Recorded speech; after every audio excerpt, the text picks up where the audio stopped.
Erectile dysfunction आपकी गलती नहीं है, ना ही आपके अंदर कोई खोट है।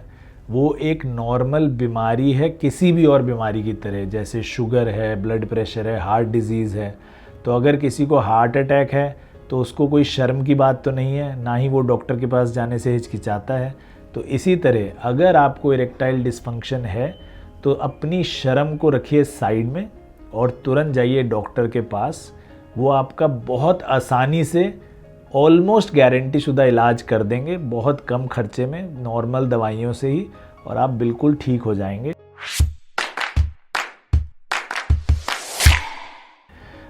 ईडी के डायग्नोसिस के लिए आपको कुछ टेस्ट बताए जा सकते हैं। डॉक्टर आपके ब्लड टेस्ट भी कर सकते हैं, आपके लिंग का अल्ट्रासाउंड भी कर सकते हैं, आपके टेस्टिस का अल्ट्रासाउंड भी कर सकते हैं, और भी कुछ इमेजरी और ब्लड टेस्ट इसमें ज़रूरी हो सकते हैं। तो इसके लिए अपने डॉक्टर से ज़रूर मिलें और जो टेस्ट वो बताएं वो कराएं। ध्यान रखें कि टेस्टोस्टेरोन की कमी से, यानी हार्मोनल कॉजेज़ ईडी के बहुत रेयर हैं, बहुत ही कम हैं। तो कुछ लोग टेस्टोस्टेरोन इंजेक्शन लगवाना शुरू कर देते हैं अननेसेसरीली, और टेस्टोस्टेरोन इंजेक्शन के बहुत सारे साइड इफ़ेक्ट्स हैं, इंक्लूडिंग इवन लिवर फेलियर। तो इतनी जल्दी ना करें। कोई आपका दोस्त या कोई क्वैक आपको सलाह दे दे कि ये देखिए, नहीं, अगर आपको इरेक्शन हो रहा है तो चांस है कि आपका टेस्टोस्टेरोन कम होगा, तो हम इंजेक्शन लगा देते हैं, उससे ठीक हो जाएंगे। ऐसे चांसेस आपके बहुत कम है ठीक होने के, बिगड़ने के चांसेस बहुत ज़्यादा हैं। तो इस भ्रांति में ना रहें।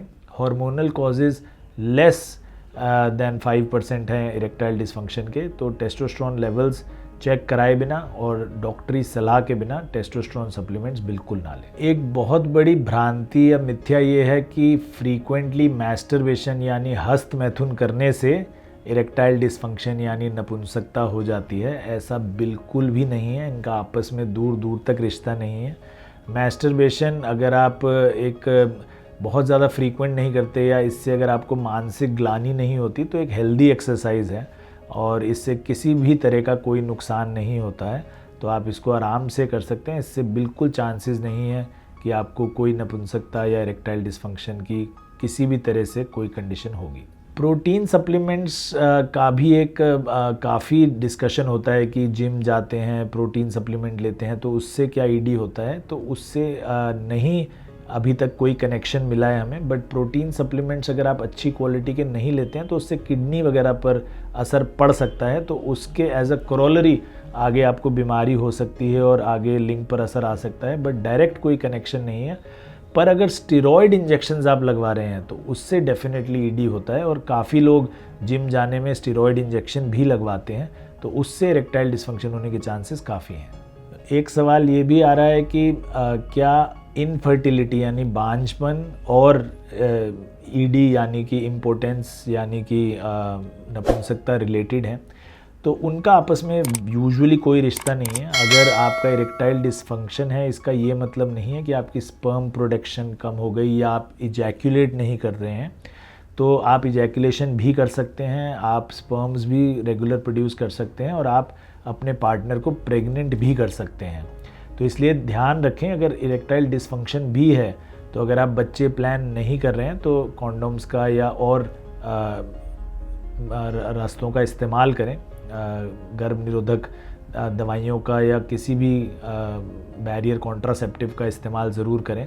Even if ED is there, importance is there, it is not related to infertility at all. Fertility can still happen. काफ़ी लोग ईडी से सफ़र करते हुए शर्म की वजह से या सोशल टैबूज़ की वजह से डॉक्टर्स के पास नहीं जाते हैं, क्वैक्स के पास जाते हैं, या ऑनलाइन दवाइयाँ ढूंढते हैं, या सेल्फ प्रोफेस सेक्सोलॉजिस्ट के जो बोर्ड हैं उनके पास चले जाते हैं, और वो कुछ हर्बल दवाइयाँ मिल जाती हैं उनको, वो खाना शुरू कर देते हैं। लेकिन अभी तक कोई प्रूफ नहीं है साइंटिफिक कि किसी भी हर्बल दवाई से हम इरेक्टाइल डिसफंक्शन ठीक कर सकते हैं। ज़्यादातर इरेक्टाइल डिसफंक्शंस तो साइकोलॉजिकल होते हैं, वो अपने आप ही ठीक हो जाते हैं।